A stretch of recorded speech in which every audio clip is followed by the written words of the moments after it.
Então, eu acho que desse capítulo 32 encerrou uma parte do livro. Que o capítulo 33 vai começar uma segunda parte do livro. Até o capítulo 32, nós vimos com bastante destaque o que aconteceu na parte espiritual.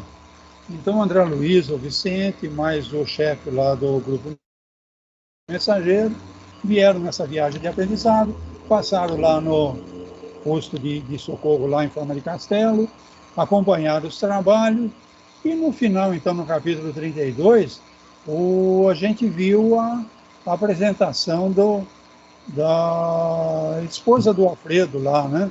No órgão, tocou uma melodia da parte espiritual onde ela vive, que é bem mais elevada, e deixou todo mundo sensibilizado, encantado, e o André Luiz até descreveu o que ela queria dizer naquela música de louvor que não tinha a letra, que não era cantada.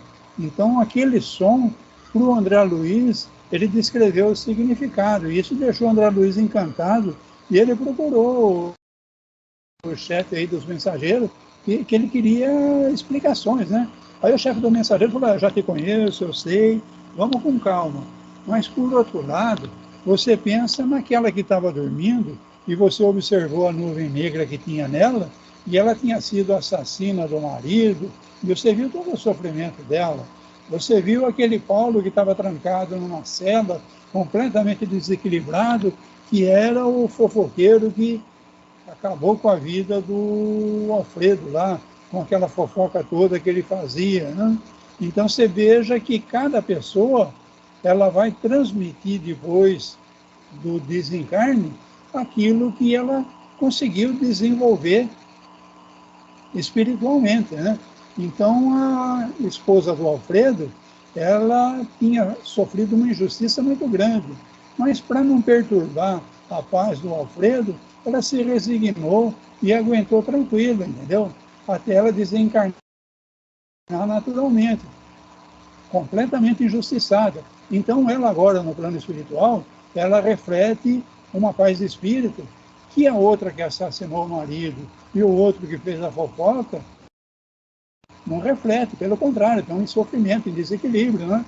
Então eu acho que foi um aprendizado formidável para a gente, o que acontece com o desencarnado que está sendo socorrido nesse posto de socorro aí, que está entre a cidade do Nosso Lar e a crosta. E foi impressionante também ver aquele monte de espíritos, quase 2.000 espíritos dormindo, né? Porque acreditavam que morreu, acabou, né? Então agora prossegue viagem, né? Capítulo 33, eles seguem então, no dia seguinte, de manhãzinho, eles partem para a crosta. A caminho da crosta. Após nos refazermos pela manhã, considerando a viagem ainda longa, despedimos-nos comovidos. Pelo menos quanto a mim, podia afirmar que me afastava com mágoa. Tão belas lições ali colhidas. Alfredo e a esposa nos abraçaram, sensibilizados, desejando-nos jornada feliz e êxito no trabalho. Vários amigos da véspera estavam presentes, saudando-nos jubilosos. Tomamos o carro, agradavelmente surpreendidos. Ser-me-ia muito difícil descrever a pequena máquina, que mais se assemelhava a pequeno automóvel de asas, a deslocar-se impulsionado por fluidos elétricos acumulados. Para que eu não resisto, tá? Isso daí me encanta, né? Então, em 1940, como é que o André Luiz ia descrever para a gente um automóvel pequeno que voava? Mas hoje em dia nós vemos a Embraer desenvolvendo um carro que provavelmente começa a ser vendido, né? Então vai ser um automóvel que vai voar, e é elétrico. Então você veja que precisou 80 anos, né? 1940 até 2020, 80 anos para a nossa ciência conseguir desenvolver uma máquina que já existia em 1940 lá em Nosso Lar, tá? Então deve ser um carro de um tamanho pequeno, um motorista, mais 3 passageiros, e ele voava a pequena distância do solo, e fluidos elétricos acumulados. Provavelmente tinha uma bateria e aquele espapavento lá que hoje em dia estão desenvolvendo para o automóvel voador que a Embraer está desenvolvendo, né?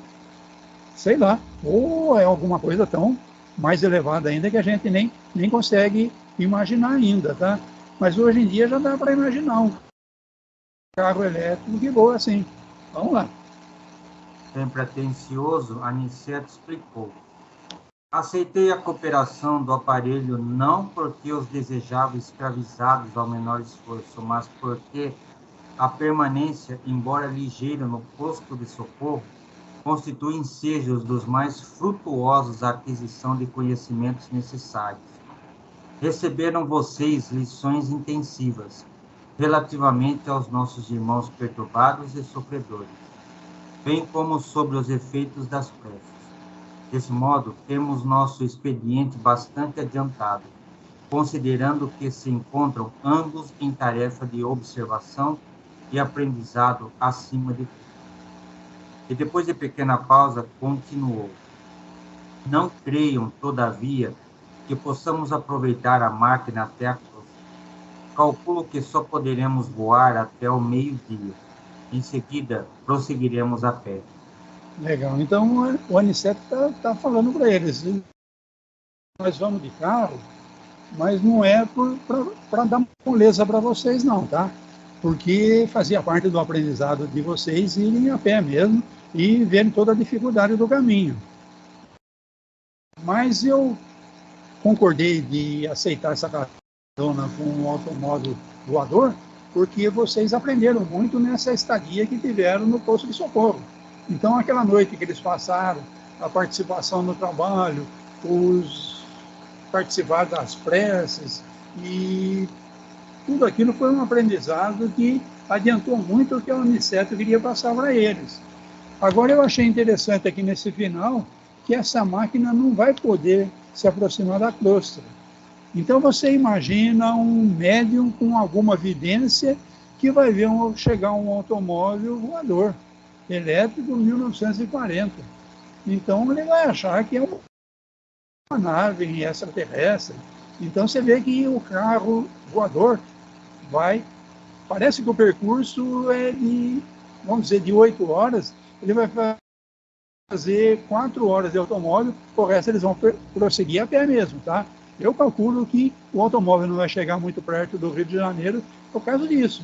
Algum médium vai ver um automóvel voando e vai achar que é disco voador, é extraterrestre invadindo, tá?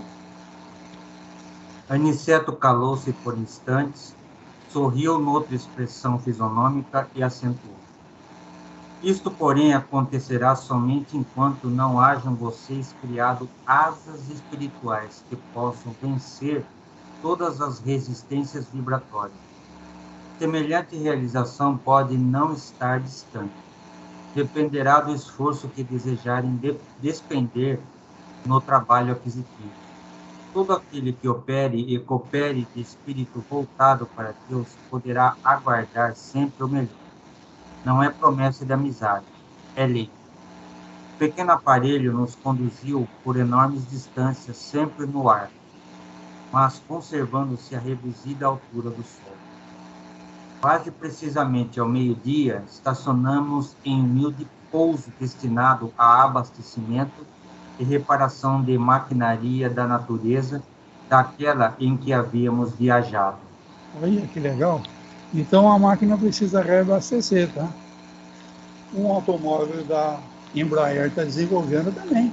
Ele vai fazer uma viagem até Ribeirão Preto, lá ele vai ter que parar num posto para reabastecer as baterias, né? Então você veja que aquele negócio que a gente imaginava, que pensou, realiza, não é bem assim, tá? A máquina então tem todo um mecanismo que precisa de manutenção, recarga. Olha que formidável isso, né? E outra coisa interessante também, que o Aniceto está falando, que eles vão ter que caminhar com toda a dificuldade, no ambiente ruim, porque eles ainda não conseguiram desenvolver asas espirituais. Isso daí vai depender de um esforço no trabalho. Então, só vai ser adquirido num esforço de trabalho ao próximo, entendeu? Aquele que opere e coopere de espírito voltado para Deus, poderá aguardar sempre o melhor. Então, aquele que está trabalhando em benefício do próximo, com caridade, isso daí não é promessa, ele fala, isso é lei. Então, todo aquele que se dedicar ao próximo, é uma lei. Ele vai, então, conseguir condições melhores, tá? Vamos lá. Despediu-se de nós o condutor que nos desejou boa viagem, preparando-se para regressar. A paisagem tornou-se então muito fria e diferente. Não estávamos em caminho trevoso, mas muito escuro e nevoento. Tornara-se densa a atmosfera, alterando-nos a respiração. Aniceto contemplou conosco a vastidão caliginiosa e falou em tom grave. Com 4 horas de locomoção estaremos na costa. Reparem as sombras que nos rodeiam. Identifiquem a mudança geral. Infelizmente, as emissões vibratórias da humanidade encarnada são de natureza bastante inferior. Em nos referindo à maioria das criaturas terrestres, e estas regiões estão repletas de resíduos escuros de matéria mental dos encarnados e desencarnados de baixa condição. Atravessaremos grandes zonas, não propriamente tenebrosas, mas muito obscuras ao nosso olhar. Daqui a 2 horas, porém, encontraremos sinais da luz solar. Legal, né? Então, com essa marcha a pé de 4 horas, eles vão ter 2 horas nesse ambiente bem tenebroso, escuro, nevoento, né? Porque esse ambiente aí recebe a influência dos encarnados, tá? Então, você veja que o pensamento ruim dos encarnados, ele atinge uma região que está 2 horas acima de caminhada, que é, olha, eles vão caminhar 4 horas. 2 horas nessa região de vibrações vibratórias muito ruim. E depois, quando estiverem mais próximo da crosta, eles vão ter 2 horas num ambiente um pouquinho melhor. Então, parece que o pensamento atrapalhado do encarnado, ele plasma numa região acima da onde nós vivemos, uma região que fica tenebrosa, tá? Vamos continuar para ver se ele explica melhor isso daí. Nossa peregrinação, francamente, foi muito pesada e dolorosa, e somente aí avaliei de fato a enorme diferença da estrada comum que liga a crosta a nosso lar, e aquela que agora percorríamos a pé, vencendo obstáculos de vulto. Imaginei comovido o sacrifício dos grandes missionários espirituais que assistem o homem, compreendendo então quão meritório lhes é o serviço e como necessitam disposições especiais e extraordinário bom ânimo para auxiliarem as criaturas encarnadas de maneira constante. Os monstros que fugiam à nossa aproximação, escondendo-se no fundo sombrio da paisagem, eram indescritíveis e, obedecendo a determinações de Aniceto, não posso ensaiar qualquer informe nesse sentido, a fim de não criar imagens mentais de ordem inferior no espírito dos que acaso venham a ler estas humildes notícias. Olha que legal o porquê desse véu que não deixa a gente ver o que acontece no plano espiritual. Então, está falando aqui que monstros horríveis, mas ele não está detalhando para nós como são esses monstros horríveis que vivem nessa psicosfera que nós criamos. Então, existe alguma coisa aí, que existe um véu que até os médiuns não conseguem ver. Então, o médium consegue ver um espírito trabalhador, um espírito com alguma luz, mas esses monstros aí, nem o médium não consegue ver. E ele não vai descrever para a gente também, porque isso daí deixaria a gente apavorado, tá? Então, na hora do desencarne, o negócio é entrar em oração e pedir para passar logo para um plano mais elevado. E pedir trabalho, e se entrosar, ou num posto de socorro, ou num uma colônia espiritual, porque a região um pouco acima da região dos encarnados, ela não é boa, não. Então, você veja que eles são espíritos que já emanam alguma luz. André Luiz, no começo da viagem dele, ele ficou surpreso de ver que ele e o Vicente já emanavam alguma luz. Então, essa luz deles põe essas criaturas monstruosas para correr e se esconder. Agora, a gente, quando desencarnar, o que vai ser da gente? Então, vamos viver direitinho, preparar para morrer, tá? E quando morrer, não fica de bobeira no plano da crosta, não, que tem coisas monstruosas aí que talvez a gente não está preparado para lidar com elas, não. Vamos lá. No horário previsto por nosso orientador, começávamos a vislumbrar de novo a luz do sol, como se estivéssemos em madrugada clara. O espetáculo era magnífico e novo para mim. O calor brando começou a revigorar-nos. Aniceto fixou o quadro maravilhoso dos raios de luz atravessando as sombras e falou de olhos úmidos. Agradecemos ao Senhor dos mundos a bênção do sol. Na natureza física é a mais alta imagem de Deus que conhecemos. Temo-lo nas mais variadas combinações, segundo a substância das esferas que habitamos, dentro do sistema.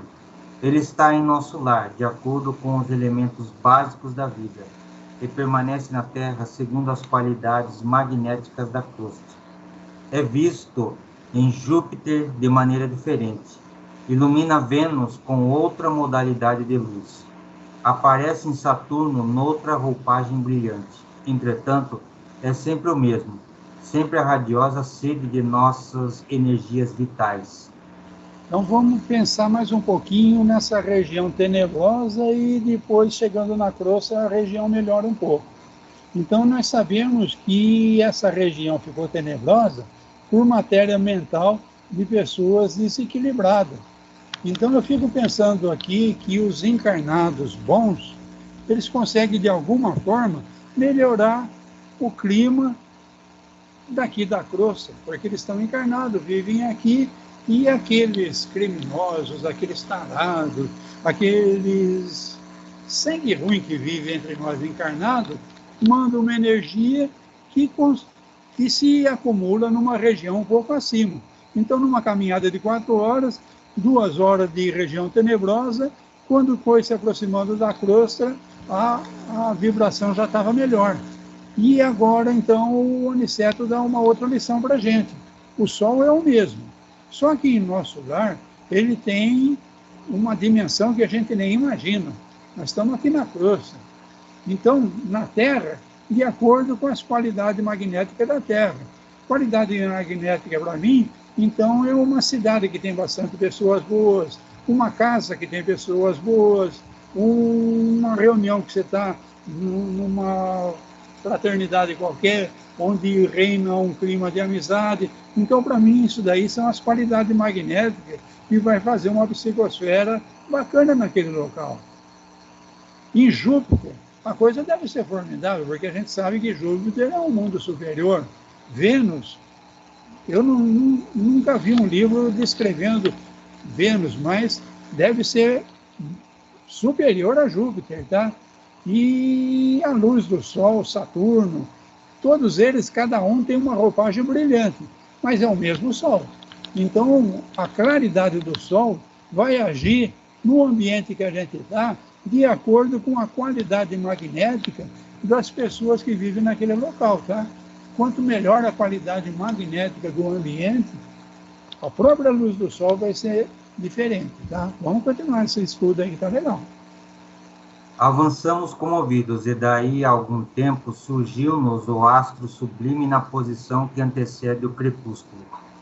Outras vezes, viajando sempre através da estrada luminosa e fácil de ser percorrida, em vista das possibilidades de volitação, não fizera maior reparo.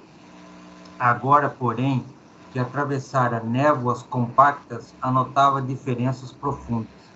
A certa distância surgia a Terra, não na forma esférica, porque nos achávamos não longe da crosta, mas como paisagem além a interpenetrar-se nas extensas regiões espirituais. O sol resplandecia rumo ao poente, como enorme lâmpada de ouro.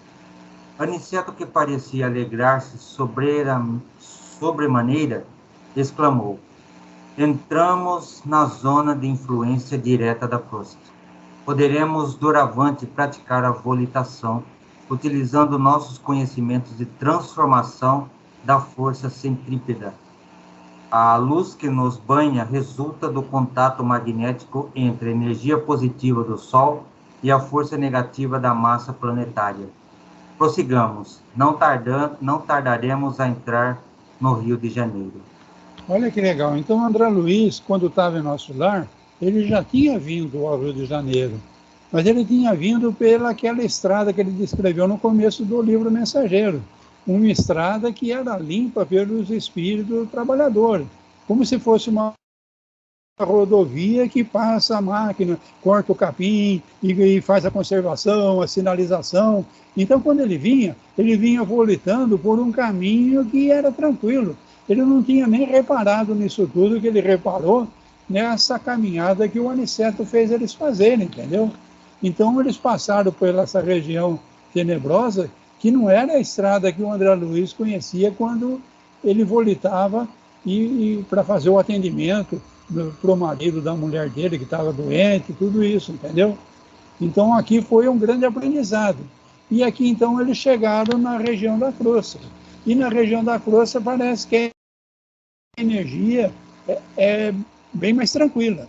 Tanto é que nessa região tenebrosa, eles tiveram que vir caminhando, não era possível volitar. Vocês lembram que eles vieram volitando, pararam de volitar, caminharam, chegaram no posto de socorro, saíram do posto de socorro do automóvel foram caminhando, agora que estão perto da crosta já dá para volitar de novo. Então isso significa que a região da crosta é um pouco melhor do que a região um pouco acima da crosta, onde fica parado o pensamento atrapalhado dos encarnados, entendeu? E por que aqui é melhor? Qualidade magnética. Sinal que o pessoal do Rio de Janeiro tem muita gente ali que é problemática, espiritualmente falando, mas também tem muita gente boa. Então dá para manter um ambiente magneticamente favorável, tá? Agora ele fala que para fazer essa volitação, ele vai fazer uma transformação de força centrípeta. Força centrípeta é quando você gira um negócio, cria uma força centrípeta. O que é isso espiritualmente falando? Nem imagino, tá? E ele fala da energia positiva do Sol e da energia negativa do planeta. Então a gente sabe que a energia que vem do alto, que entra pelo chakra da coroa, a energia que vem do planeta, que entra pelo chakra da base, e que a gente naturalmente lida com essas energias aí. Uma pessoa que medita, que consegue trabalhar essas energias, ele consegue curar doenças, ele consegue muito mais harmonia, tá? Então é tudo coisa para a gente estudar ainda. Vamos continuar. A essa altura, assaltou-me o desejo de perguntar alguma coisa relativamente à direção. Como nos orientamos? Indaguei curioso. Antes de tudo, respondeu o instrutor, é preciso não esquecer que nossas colônias estão situadas no campo magnético da América do Sul. Qualquer bússola seria sensível de agora em diante, mas em nosso caso é indispensável educar o pensamento e orientar-nos dentro da energia que lhe é peculiar. Empregamos de novo a capacidade volitante e dentro em pouco as matas de Petrópolis estavam à vista. Mais alguns minutos e perlustrávamos as grandes artérias cariocas. Por sugestão do instrutor, abeiramos-nos do mar em exercício respiratório de maior expressão. Olha que legal aí. Eles então sofreram um grande desgaste nessa caminhada de 4 horas. 2 horas numa região bem pesada e 2 horas numa região que foi melhorando. Então eles devem estar bem desgastados, bem cansados, né? Então, quando eles conseguiram agora volitar, o chefe deles levou eles para a beira-mar. Para a beira-mar para fazer um exercício respiratório. Então você veja que é uma coisa para a gente aprender, tá? A beira-mar, um exercício respiratório vai fazer a gente se recuperar, tá? Vamos continuar para ver se ele explica melhor isso daí. Vicente e eu estávamos positivamente exaustos. Reconhecíamos que o esforço fora significativo para as nossas escassas forças. Indiferentes à nossa presença, os transuentes passavam apressados, de mente chumbada aos problemas de ordem material.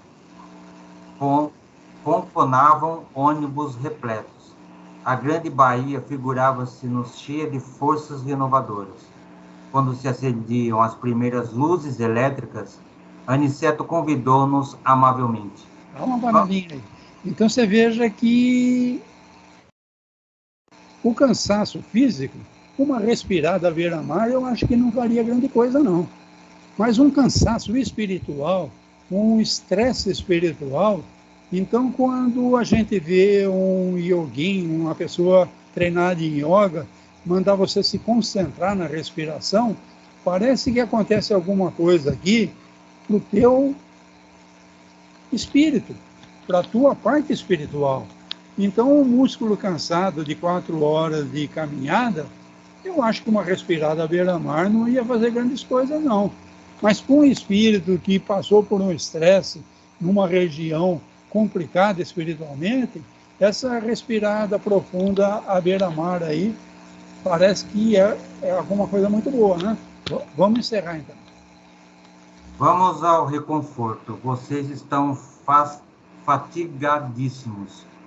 Irei mostrar-lhes que nosso lar tem igualmente alguns refúgios na crosta. Então, para a parte de cansaço, de fadiga, eles são espírito, mas eles vieram caminhando. Então parece que, além desse equilíbrio espiritual que ele resolveu com uma respirada à beira-mar, então era precisava agora que esses corpos espirituais tivessem um lugar de repouso, né? Para tratar dessa fadiga do físico espiritual deles, né? E ele então dá essa informação interessante para a gente, né? Nosso lar tem alguns refúgios na crosta. Então a gente que trabalha em casa espírita já viu falar que a nossa casa é ligado a uma colônia, ou é ligado a um posto de trabalho, não sei o quê. Então pode ser que uma casa espírita de oração seja um posto de refúgio das equipes espirituais em trabalho na crosta, né? Vamos ver se no capítulo 34, então, como vai ser essa oficina do nosso lar aqui na crosta. Alguém quer comentar alguma coisa do 33? Vamos tocar direto, que assim aí termina.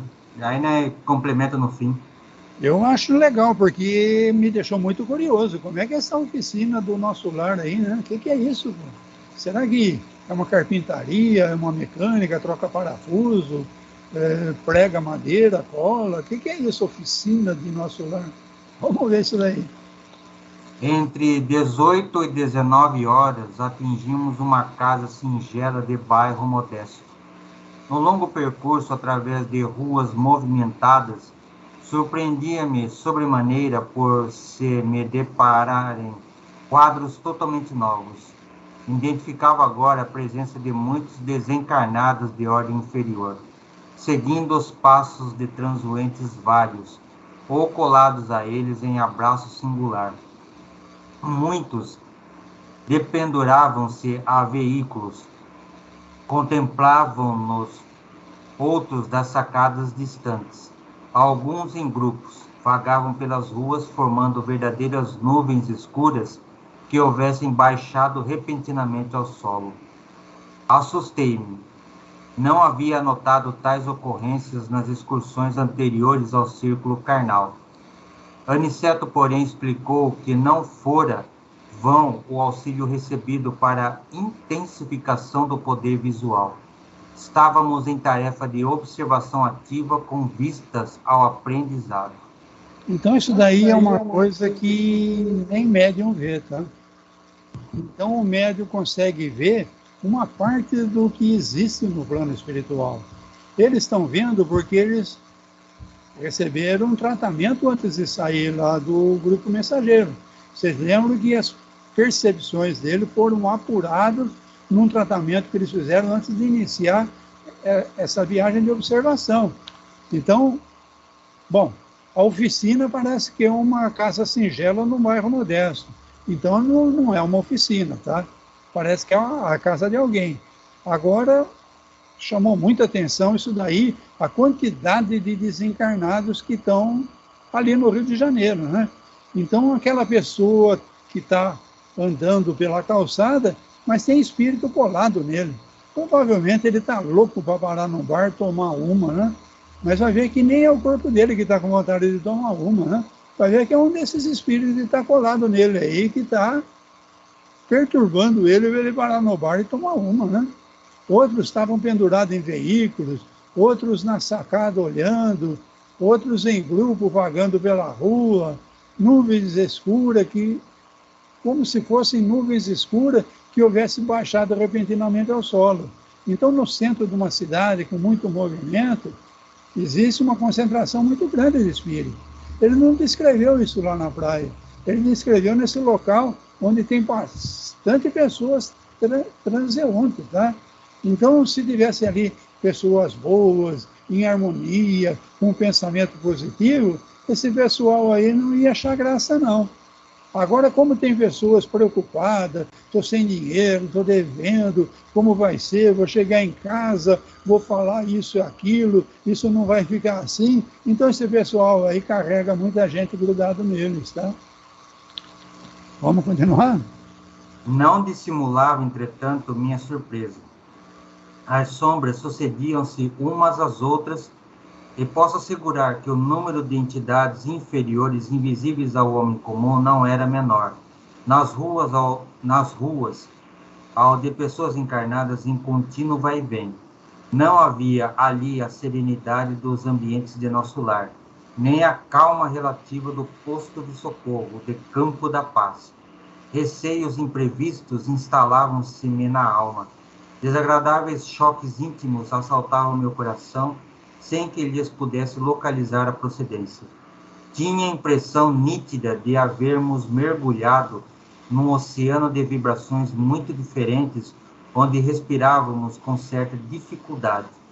Nosso instrutor esclarecia que com o tempo seriam dilatados nossos poderes de resistência e que as penosas sensações experimentadas obedeciam à circunstância de ser aquela a primeira vez que descíamos ao ambiente da crosta em serviço de análise mais intenso. Recomendava-nos bom ânimo e, sobretudo, a conservação da fortaleza mental, ante quaisquer quadros menos estimáveis que nos defrontassem de imprevisto. A eficiência do auxílio, exclamava ele, necessita educação persistente. Não seria possível ajudar alguém prendendo-nos a fraquezas de qualquer espécie. Então aí entra o vigiai de Jesus, né?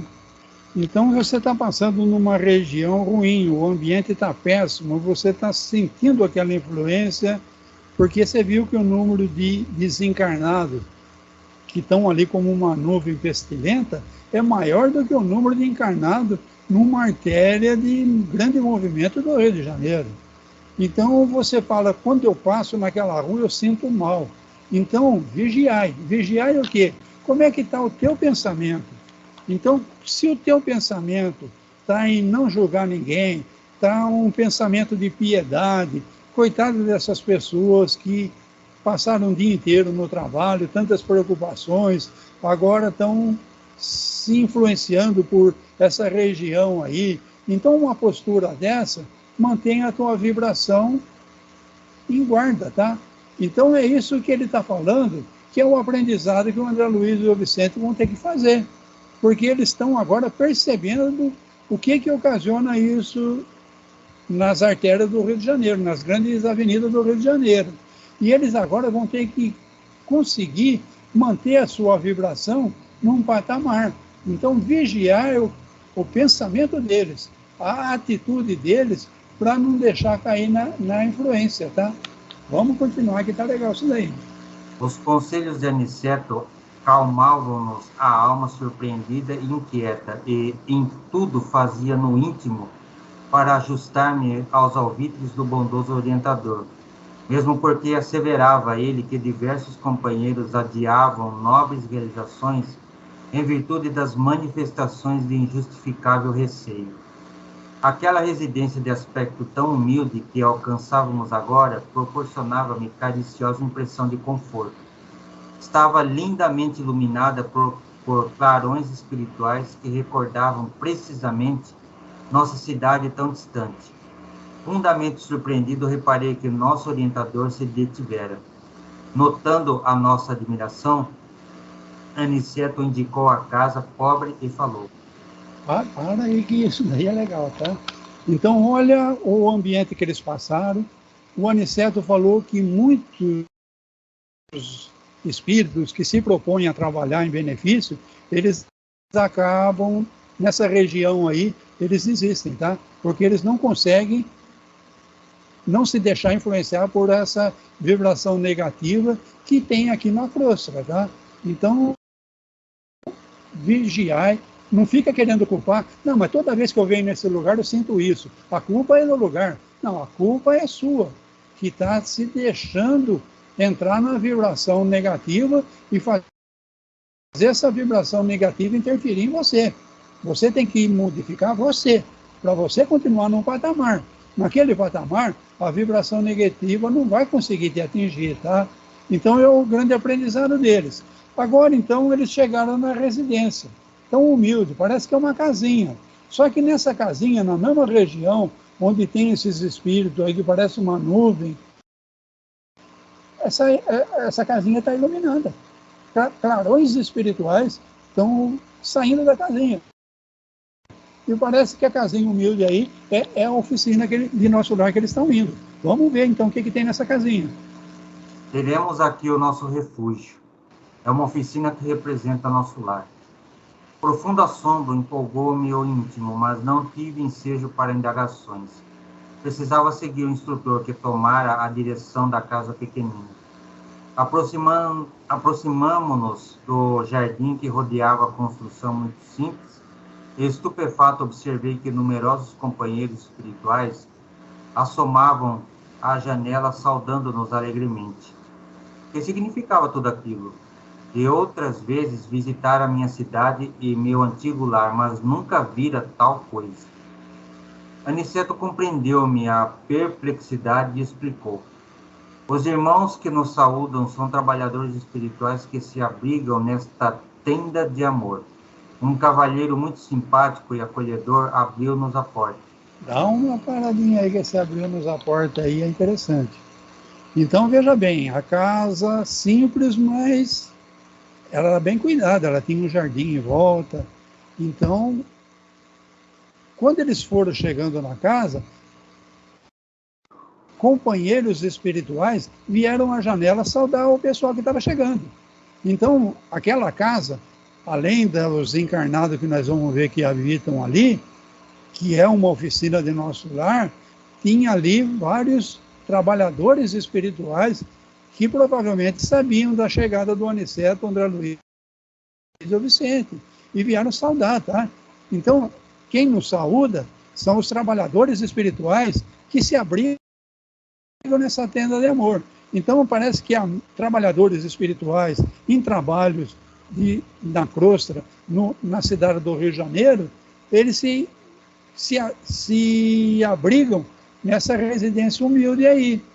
Então, eu falei do abrir a porta. André Luiz, quando ia visitar a casa dele, que ele estava em nosso lar, ele vinha por uma estrada espiritual que não era tão complicada, e ele chegava e passava pelas portas, sempre ninguém abria a porta para ele. Agora aqui, nesse posto, nessa oficina de nosso lar, alguém tem que abrir a porta para eles entrarem. Mesmo sabendo que eles também são trabalhadores que vêm de regiões mais elevadas e estão ali em aprendizado. Isso significa a proteção espiritual. Então, quando a gente fala que a nossa casa, durante o trabalho de passe ou de desobsessão, tem uma equipe de amigos espirituais protegendo, é isso daí. Nenhum espírito que não seja convidado não vai adentrar nesse ambiente. E nós vamos ver então agora por que esse ambiente está tão protegido, tá? Então, mesmo André Luiz, Aniceto e Vicente, precisou alguém abrir a porta para eles poderem entrar. Vamos lá. Este pormenor foi outra nota imprevista. Tal não sucedia quando voltava à minha velha casa terrena. As portas cerradas não me ofereciam obstáculos. Ali, porém, vigorava um sistema vibratório de vigilância que eu não conhecia até então. Nosso instrutor envolveu o anfitrião num abraço amistoso, apresentando-nos em seguida. Aqui, meu caro Isidoro, disse a indicar-nos carinhoso, são nossos amigos Vicente e André, novos cooperadores de serviço em nosso lar. Muito bem, exclamou Isidoro, abraçando-nos. Nossas atividades precisam de trabalhadores operosos. Entrem. E acrescentou o hospitaleiro. A casa pertence a todos os cooperadores fiéis do serviço cristão. Era a primeira vez que eu via uma entidade espiritual com tão segura chefia de uma casa terrestre. Olha que legal, uma casa humilde, não deve ser tão grande, e tem uma equipe espiritual que habita essa casa, tá? Então, o Aniceto chegou e foi logo apresentando. Esse é fulano, esse é ciclano, nós estamos aqui para isso e para aquilo. Então, receberam as boas-vindas e vamos lá. E ele era, então, o chefe de uma equipe espiritual que trabalhava naquela casa humilde. Vamos ver como é que é, então. Penetramos no ambiente modesto. Altamente surpreendido, reparei o interior. A paisagem material mostrava alguns móveis singelos, velhos, quadros a óleo nas paredes, alvas, velha máquina de costura movimentada por uma jovem aparentando 16 anos, um rapazote de 12 anos presumíveis, atento a cadernetas de exercício escolar, 3 crianças de 9, 7 e 5 anos aproximadamente, e como figura central do grupo doméstico, uma senhora de 40 anos, mais ou menos, tricoteando uma blusa. Notei, porém, que da fronte do tórax, do olhar e das mãos dessa senhora, irradiava-se uma luz incessante que me não permitia sofrear minhas expressões admirativas. Olha que legal essa casa humilde, então. Tinha uma moça, uma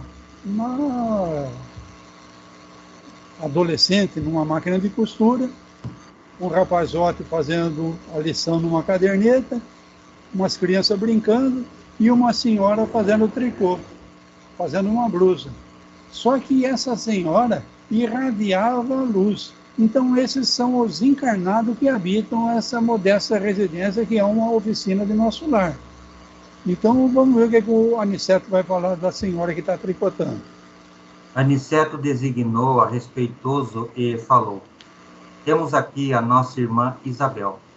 Para os olhos humanos, ela é a viúva de Isidoro, mas para nós é uma servidora leal nas atividades da fé. Reparei que Dona Isabel parecia de algum modo registrar a nossa presença, acusando certa surpresa no olhar, mas Aniceto adiantou-se esclarecendo.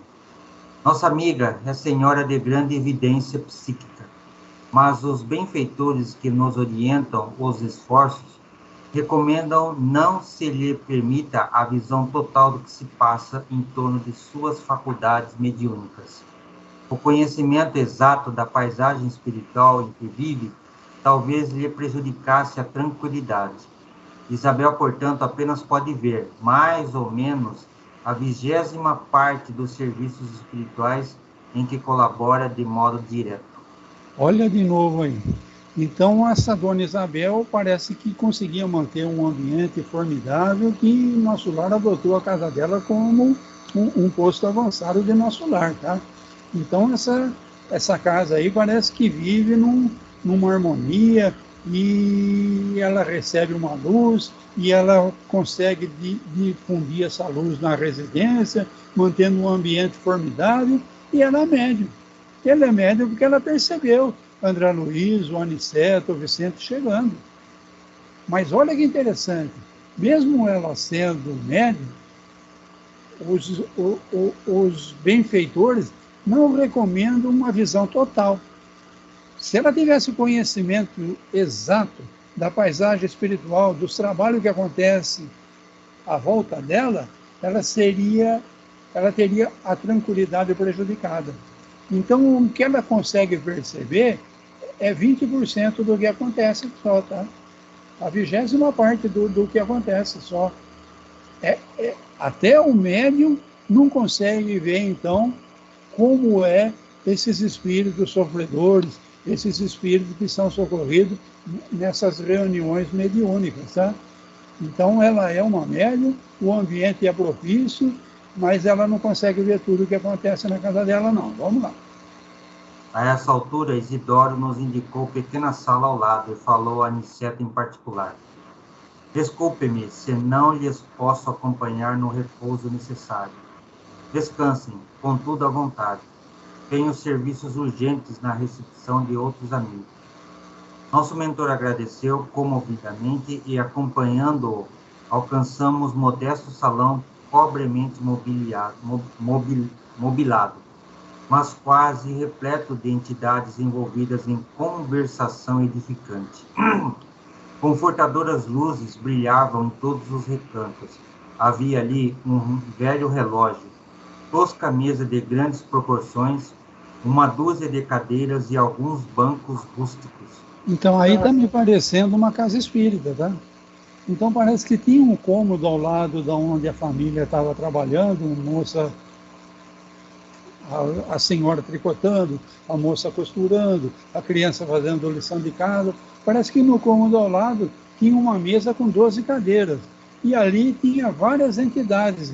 Então o chefão daquela equipe espiritual que trabalha ali naquela oficina falou assim, eu tenho algumas coisas que eu tenho que fazer, provavelmente vai acontecer alguma reunião espírita, algum trabalho espiritual nessa residência, e ele está cheio de afazeres. Levou então o André Luiz, Vicente e o Aniceto naquele salão, e naquele salão então eles viram que tinha outras pessoas conversando, mas era uma conversa edificante, tá? Vamos lá, claridade espiritual. Reinante, todavia, era de maravilhoso efeito. Muita gente esclarecida e generosa do plano invisível aos humanos aí se reunia. Aniceto cumprimentou os grupos que lhe eram mais íntimos, de modo especial, e apresentou-nos com a bondade de sempre. Sentindo-nos a admiração, esclareceu quando nos vimos mais a sós num canto do salão. Estamos numa oficina de nosso lar. Isidoro e Isabel edificaram-na num ato de heroísmo e fé. Tendo saído de nossa cidade para essa tarefa, vai para mais de 40 anos. Graças a Deus, ambos têm vencido galhardamente árduas provas e mantêm seus compromissos corajosamente em serviço na crosta. Há 3 anos, voltou ele para nossa esfera e, contudo, graças ao altruísmo da esposa e aos vínculos de amor espiritual que conservam acima de todas as expressões físicas, continuam estreitamente unidos, como no primeiro dia do reencontro na existência material. Dada essa circunstância invulgar, as autoridades de nosso lar concederam-lhe permissão para continuar nesta casa como esposo, amigo, pai devotado, sentinela vigilante e trabalhador fiel. Olha que legal. Década de 40, então, não existiam os grandes centros espíritas, mas parece que esse casal aí, o Isidoro e a Isabel, eles eram espíritas, tá? E ela tinha uma mediunidade. E durante 40 anos eles trabalharam na casa dele. Por isso que tem aquela mesa do lado lá com as 12 cadeiras, coisa rústica, coisa simples. Então parece que ali é um cômodo ao lado onde a gente já viu isso na casa espírita, né? A gente está na mesa mediúnica, está sendo feita uma doutrinação e os espíritos incluem a gente a falar, acompanhe esses amigos até a sala ao lado. Então você veja que tudo aí se encaixa, tá? Parece que essa residência humilde é um centro espírita bem humilde, bem pequeno. Não deve receber grandes reuniões de grande número de encarnados, mas parece que algum trabalho de socorro é feito aí, entendeu?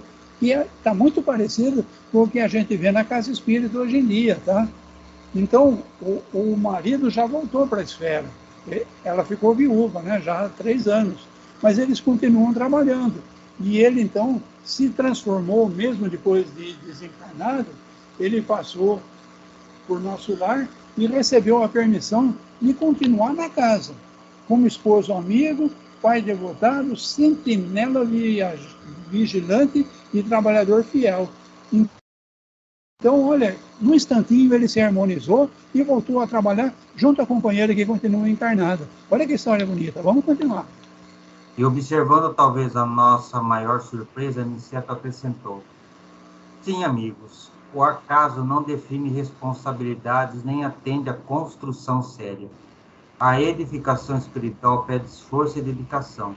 Assim como os navios do mundo necessitam de âncoras firmes para atenderem eficientemente a sua tarefa nos portos, também nós precisamos de irmãos corajosos e abnegados que façam papel de âncoras entre as criaturas encarnadas, a fim de que, por elas, possam os grandes benfeitores da espiritualidade superior se fazerem sentir entre os homens ainda animalizados, ignorantes e infelizes. Então você veja que, não, vou fundar um centro espírita, alugo um prédio, reúno 3 ou 4 médios e começo a fazer reuniões.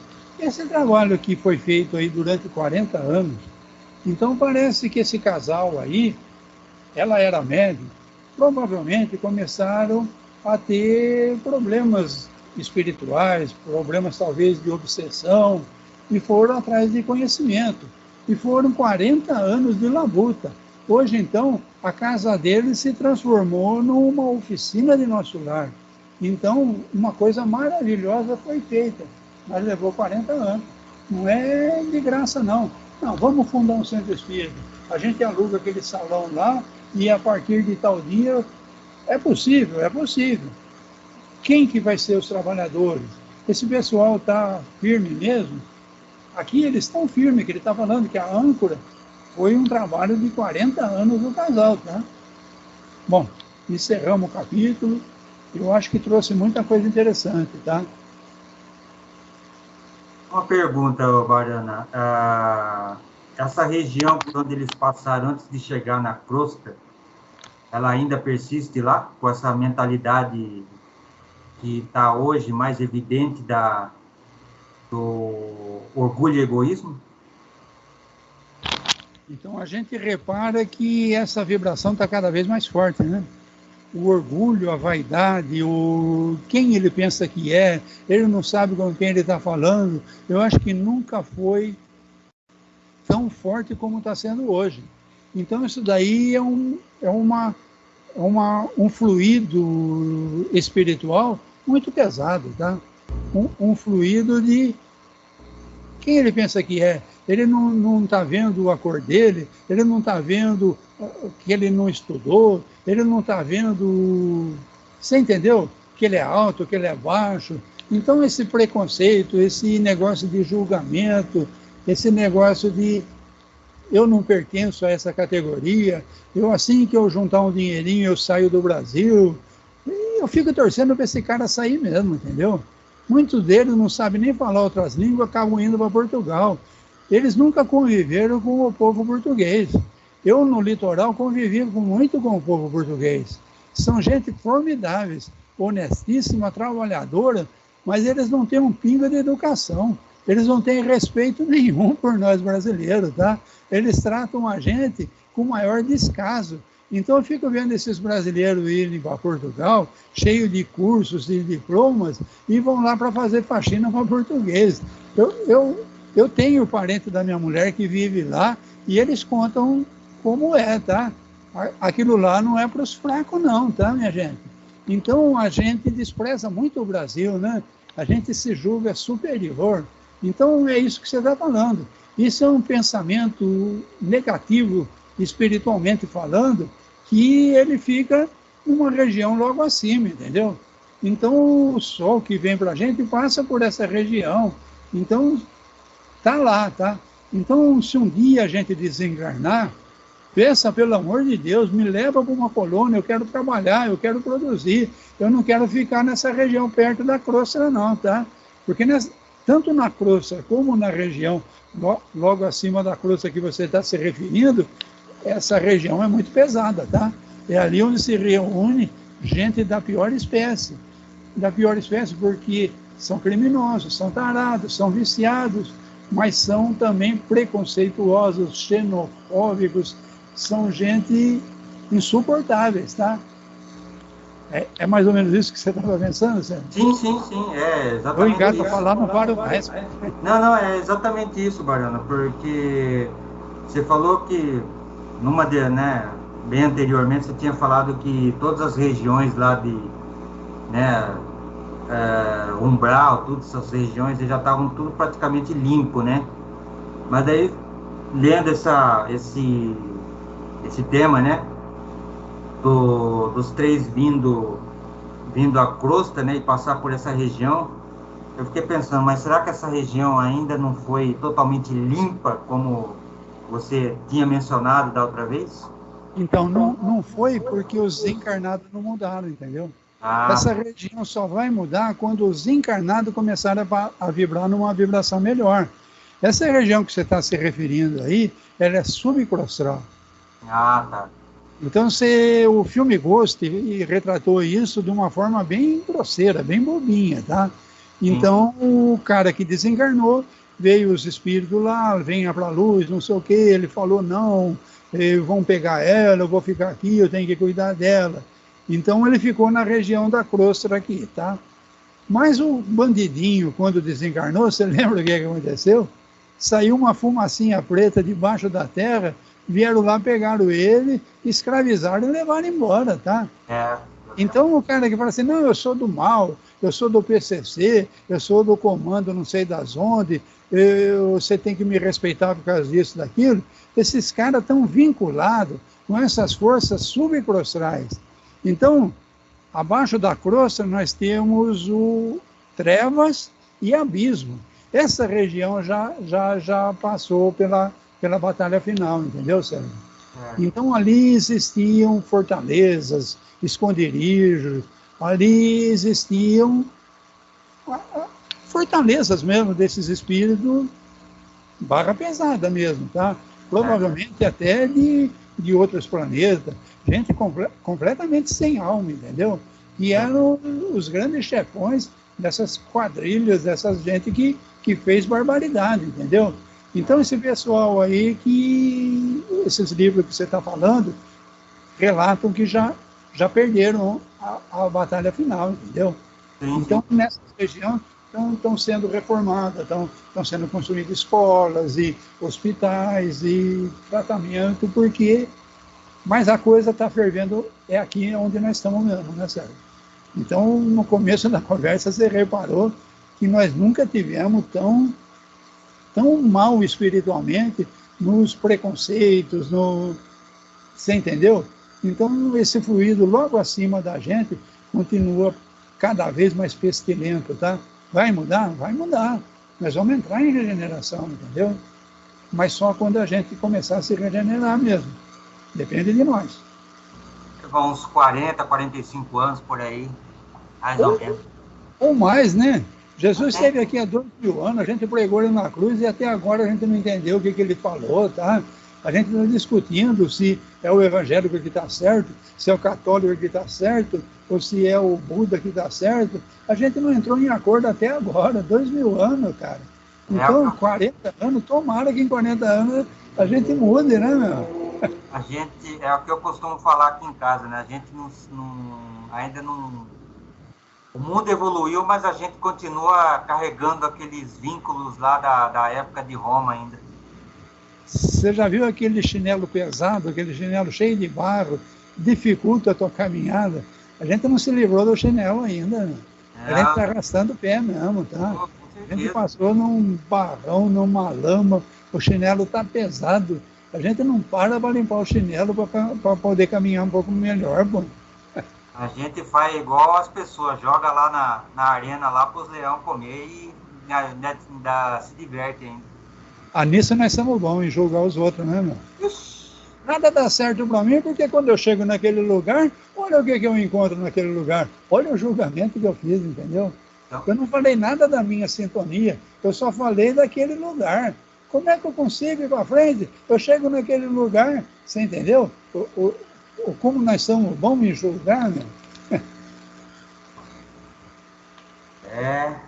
Nós somos difíceis pra caramba. Mas estamos aprendendo. Olha que formidável esse livro que caiu na nossa mão, tá? A maioria de nós já leu esse livro aí.